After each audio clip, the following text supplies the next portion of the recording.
पाप करते चले जा रहे हैं जन्म जन्म से। अब समझाओ तो समझ में नहीं आता। उनको चमत्कार दिखाओ कि आज बोले नाम तो जीवन में कभी दुख ना मिले बस। और जो कमा के रखा है उसको कौन भोगेगा? अवश्यमेव भोक्तव्यम कृतम कर्म शुभाशुभम। तुम्हारे जपने न जपने से प्रभु में कोई फर्क नहीं पड़ता, तुम में फर्क पड़ जाएगा। अगर भगवत विमुख हुए तो यह भी जन्म नष्ट हो जाएगा। तुम्हारा अहंकार काम नहीं करेगा। अभी मानव देह मिला, कर लो थोड़े दिन अहंकार, इसके बाद पता चल जाएगा। इसलिए अहंकार छोड़ो, शास्त्राज्ञा, संत आज्ञा, गुरुजनों की आज्ञा का पालन करो, जिससे तुम्हारा हृदय महान हो जाए। उस महान को प्राप्त करने के लिए हृदय महान चाहिए। तुम्हारा स्वरूप ही है आनंदमय। जीव सहज सुख त्यागे, सहज सुख राशि। तू अपने को नहीं जान पा रहा, इसलिए देह भाव से पापाचरण कर रहा है। अरे सावधान रहना चाहिए। दूसरे की निंदा सुनने मात्र से उसके सारे पाप हमारे ऊपर आ जाते हैं। कहीं परनिंदा हो रही हो तो वहां का सिद्धांत है, कान में अंगुली डाले, राधा राधा, कान में इसलिए कि अब दोबारा शब्द ना पढ़ पावे, और वहां से खड़ा होकर चला जाए। यदि सभा में किसी की निंदा हो रही है और वहां आप बैठे हैं तो आपको वैसे ही अपराध लगेगा जैसी वो निंदा कर रहा है, या उसका विरोध करे। जैसे शिशुपाल श्री भगवान के लिए मलिन शब्द उच्चारण कर रहा था, भीष्म जी खड़े हो गए, महाभागवत है, अगर प्रभु के प्रति अब एक भी शब्द बोला तो भगवान ने कहा शांत हो जाओ, तुम शांत हो जाओ, तुम मत बोलो। कुछ राजा शिशुपाल के पक्ष के थे, आवेश में भीष्म जी आ गए। अगर श्री कृष्ण को कोई एक शब्द भी बोले, मेरे आराध्य देव, पूरी सभा के ऊपर पैर रखता हूं। अर्थात हर वीर को ये मैं कह रहा हूं कि अगर श्री कृष्ण के विपक्ष में कोई बोला तो मैं रौंद दूंगा। केवल मैं भक्त ही नहीं हूं, मैं महाबली हूं। त्रिभुवन में कोई ऐसा जोड़ नहीं जो भीष्म अपने स्वरूप में आ जाए। और फिर उसे वही भीष्म जी जब अधर्म के पक्ष में खड़े हो गए, पांडवों के विपक्ष में, वही भगवान पांडवों के पक्ष में तो दंड मिला, 6 महीना बाणों की शैया पर पड़े रहे। अधर्म के कारण परास्त हुए ने। ऐसे महावीर महाभागवत को कोई परास्त कर सके असंभव। परम पावन गंगा जी के गर्भ में रहे, जिन गंगा जी का एक बूंद भी अगर शरीर छूटते समय चला जाए तो परम पद मिलता है, उनके गर्भ में रहे। अगर अधर्म का पक्ष ले लिया गया, अधर्म हो रहा है, सभा में बैठे हैं, तो उसी समय तेज नष्ट हो जाएगा, पुण्य नष्ट हो जाएगा, पाप का भागी बनेगा। जैसे भीष्म जैसे महापुरुष को भी बनना पड़ा। सभा में उधर ही बैठे और वहीं ही महाभागवतों की निंदा और अपमान हो रहा है। खड़े होकर चले जाना चाहिए, जैसे विदुर जी खड़े हुए और छोड़ दिया, आज के बाद तेरा अन्न नहीं पाएंगे। दुर्योधन इस सभा में नहीं आएंगे।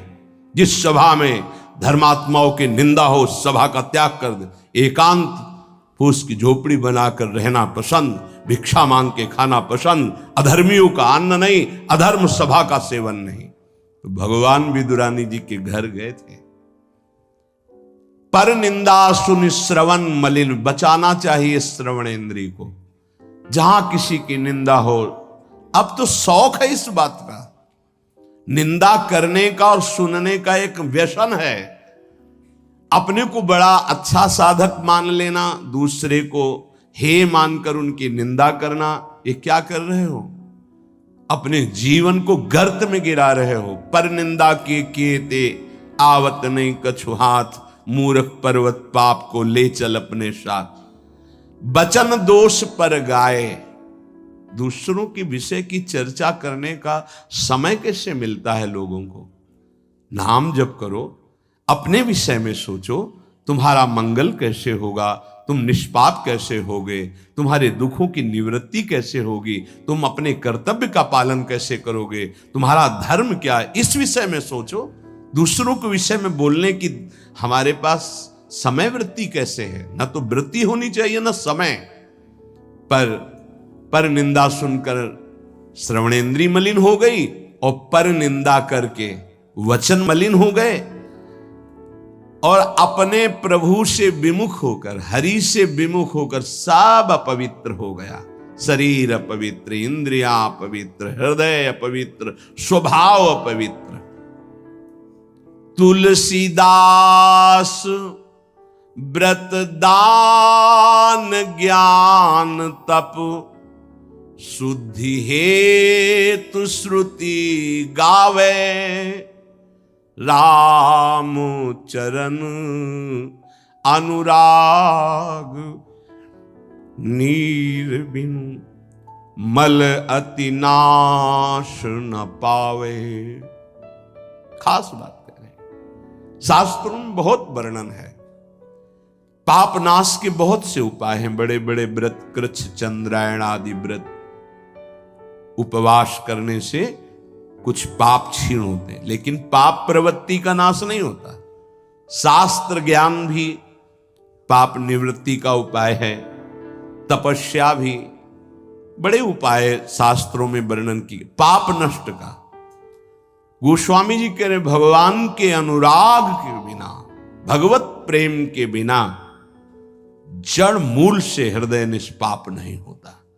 पाप की जड़ है प्रवृत्ति, वासना, कामना, तृष्णा, स्पृहा, इनका जड़ से नाश हो जाता है जब हृदय प्रेम से द्रवित हो। अपनापन जब प्रभु से होता है, मेरे प्रभु, जहां हृदय में द्रवण क्रिया हुई, आंखों में अश्रु बहे, वो जो पवित्रता होती है, मम भक्ति युक्तो भुवनम पुनात, लोगों को पावन करने की सामर्थ्य उसमें आ जाती है। ये अनुराग प्राप्त करने के लिए मानव देह मिला है, हरि अनुराग। प्रेम प्राप्त करने, कहां प्रेम लग, जरा सी बात हमारे प्रतिकूल हो, हमारी गुरु निष्ठा, भगवान निष्ठा, पता नहीं कहां माया किस कोने में कर देती है कि उस समय में हम केवल उस सामने अनुकूलता को देखते हैं, प्रभु को नहीं देखते, प्रभु के विधान को नहीं देखते। ये नहीं समझ पाते कि हमारे सामने प्रश्न उपस्थित हुआ है, अब हमें अपनी इष्ट निष्ठा, गुरु निष्ठा को परिपक्व रखना है। साधन में उन्नति अपना पुरुषार्थ और गुरुदेव की कृपा, भगवत कृपा दोनों चाहिए। अगर पुरुषार्थ नहीं करोगे तो कृपा है उसका स्वाद नहीं ले पाओगे। कृपा रसोई बना करके सामने रख देना थाल, पुरुषार्थ उसे पाना। पूज्यपाद श्री उड़िया बाबा जी महाराज कहते हैं, साधक का प्रयास और भगवान गुरुदेव की कृपा, ये दोनों सिद्धावस्था की प्राप्ति में अत्यंत आवश्यक हैं। कायर बन के हाथ पे हाथ रख के बैठ जाए कि वो कृपा से सब हो जाएगा, ये कायरता कृपा नहीं सिखाती, ये कायरता है। पुरुषार्थ जितना हम में अध्यात्म बल है उसके अनुसार हम चल रहे, बकाया सब कृपा से हो जाएगा, पक्का हो जाएगा। मन क्रम वचन छाड़ी चतुराई और भजत कृपा करी है रघुराई। मन से, वचन से, कर्म से ये चतुरता छोड़ो, अब सब कृपा से हो जाएगा। तो तुम प्रमाद करो और तुम्हारे ऊपर कृपा का प्रभाव जागृत हो जाए, ऐसा कभी नहीं देखा गया। जितना आप में सामर्थ्य मिली उसको लगाओ, शेष चिंता मत करो, कृपा पूरी कर देगी, पर आपको लगना होगा। साधक का पुरुषार्थ, निज चेष्टा और भगवत गुरु कृपा, ये सिद्धावस्था को प्राप्त कराती है। साधक का पुरुषार्थ अगर नहीं लगेगा तो विपरीत दिशा में चला जाएगा, असाधन बनने लगेगा।